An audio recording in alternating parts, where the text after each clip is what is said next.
Halo teman-teman, selamat pagi. Apa kabar semuanya?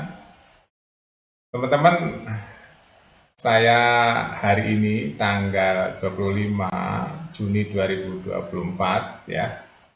Tadi malam saya menyaksikan pertandingan sepak bola, tapi hari ini saya mau coba menceritakan satu kenyataan ya di masyarakat. Hari ini saya ketemu beberapa orang pagi-pagi. Terus sebenarnya udah lama saya akan buat cerita ini teman-teman, tapi hari itu baru saya menganalisa saja ya. Hari ini saya sudah, cuma saya lupa ya mau videokan, nanti saya akan bikin series yang kedua tentang cerita ekonomi rakyat ya. Beberapa media sosial atau beberapa pengusaha-pengusaha, bahkan ada yang dari Kadin ya, menceritakan ekonomi UMKM menurun teman-teman. Ya, ekonomi UMKM menurun hari ini. Bahkan banyak kredit-kredit macet UMKM. Nah, saya mau tegaskan lagi, menurut saya itu betul ya. Karena hari ini saya baru saja ngobrol sama pelaku UMKM yang ngontrak beberapa kios ya. Maksudnya dia ngontrak kios, ada beberapa orang di situ. Hari ini kios itu setelah beberapa bulan, kurang lebih 6 bulan 7 bulan lah ya, berjejer-jejer itu pada tutup semua teman-teman, pada tutup semua. Ada yang usaha baju, dagang sembako, dagang gorengan, terus dagang apalagi ya, pakan burung kalau nggak salah ya, di kios-kios itu kios baru ya teman-teman. Nah, kenapa bisa tutup? Ya pasti berurusan dengan supply and demand ya. Di pasar itu kan ekonomi itu sebenarnya garis besarnya kan cuma untung rugi ya teman-teman. Masuk berapa, keluar berapa ya. Garis besarnya kan seperti itu. Ternyata usaha itu merugi teman-teman. Ini baru yang kecil-kecil ya, belum ke mall-mall ya, teman-teman.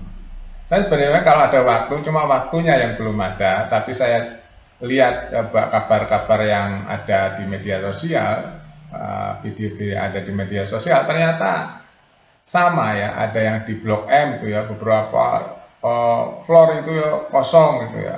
Yang dulunya ramai sekali itu kosong. Terus ada lagi mall-mall di daerah Bogor juga seperti itu teman-teman.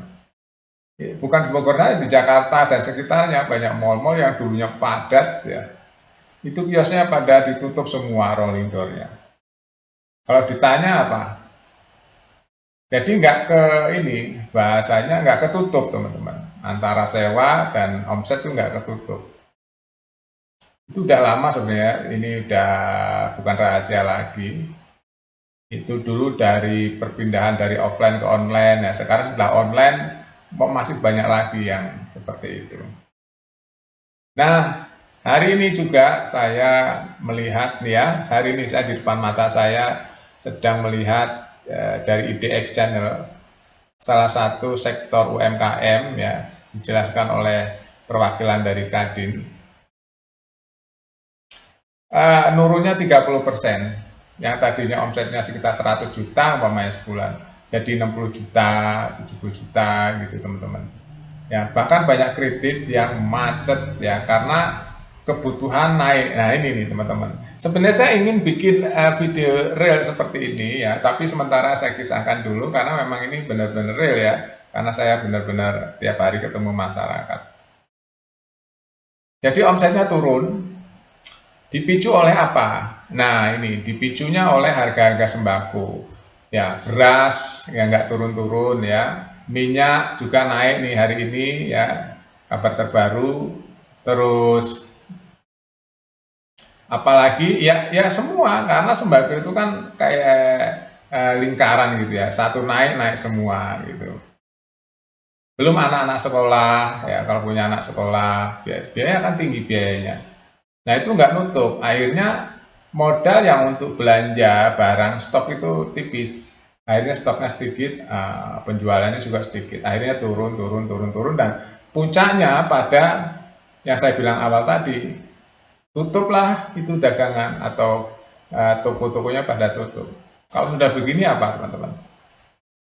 Kalau sudah terjadi tutup, diteruskan ya tambah parah, akhirnya usaha itu ditutup karena merugi ya, karena merugi. Jadi pengeluaran lebih besar daripada pemasukan, itu namanya rugi ya.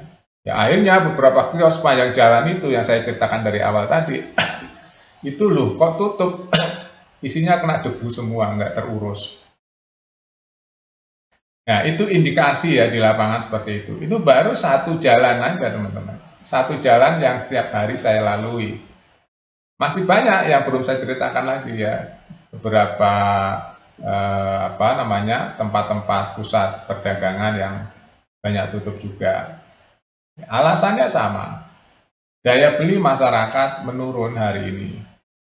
Daya beli masyarakat menurun, makanya harus ada namanya pemicunya ya, supaya ekonomi bangkit lagi ya harus ada spending ya, spending pemerintah ya, supaya untuk meleverage kekuatan masyarakat daya belinya seperti apa ya. Jadi ekonomi makro dan mikro itu seperti itu teman-teman ya. Nah kalau sudah begini harus ada stimulus. Stimulus apa ya, supaya tadinya nggak kerja jadi kerja ya. Nah ya, caranya apa ya, investasi masuk, bikin usaha, ya ada yang kerja, nah itu namanya stimulus. Tapi hari ini kan nggak seperti itu. Indonesia itu sebenarnya kekuatan ekonominya ada di UMKM, di sektor non formal. Ekonominya kekuatannya ada di UMKM. Itu Indonesia, karena kebagian besar masyarakat Indonesia itu kerjanya UMKM. UMKM. Kalau udah UMKM susah, wah itu resesi namanya. Ada yang bilang ekonomi Indonesia hari ini sudah masuk ke resesi. Itu yang pertama.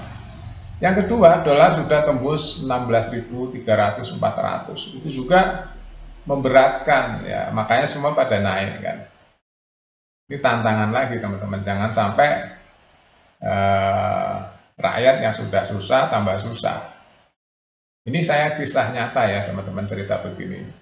Bagi orang-orang yang hidupnya menengah ke atas yang nggak pernah ngerti rasanya orang bawah ya mungkin nggak terlalu paham ya, hanya teori saja. Cobalah turun ke bawah ya, kalau mau ya turun ke bawah, lihat tuh orang-orang golongan bawah. Ya. Hari ini cari makan buat hari ini aja belum tentu dapat. Dan itu banyak sekali teman-teman dirasakan seperti itu di lapangan. Banyak sekali. Iya, yang hidupnya di gang-gang kecil, anaknya, neneknya, ya cucunya, satu keluarga. Saya waktu beli beras tanya, beli beras berapa liter nek? 1 liter. Nanti belum beli lauknya lagi. Ini kisah-kisah nyata seperti ini teman-teman. Ya, kisah-kisah nyata ini harus didengarkan oleh pengambil keputusan atau pemangku kepentingan ya teman-teman, bahwa masyarakat tuh ya, masyarakat tuh masih banyak yang seperti itu, jumlahnya sekitar 25 juta orang, bayang nggak? Banyak sekali kan. Terus belum lauknya ya, saya sambung lagi ya, beli beras seliter belum lauknya, belum biaya sekolah, bayang nggak?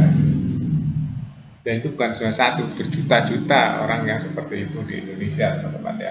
Ya mudah-mudahan cerita saya yang hanya di bawah 10 menit ini ya, nanti saya sambung lagi kisah-kisah nyata. Ini real, nanti saya buatkan videonya ya teman-teman, kalau saya ada waktu, saya buatkan videonya beberapa usaha, kios yang tutup sekarang nggak terurus, nanti saya buatkan videonya ya. Jadi ini untuk mengupdate informasi terbaru. Apa yang terjadi di tengah-tengah masyarakat. Oke, itu aja teman-teman kisah hari ini ya. Nanti kita sambung lagi dengan kisah-kisah yang lain. Sampai jumpa.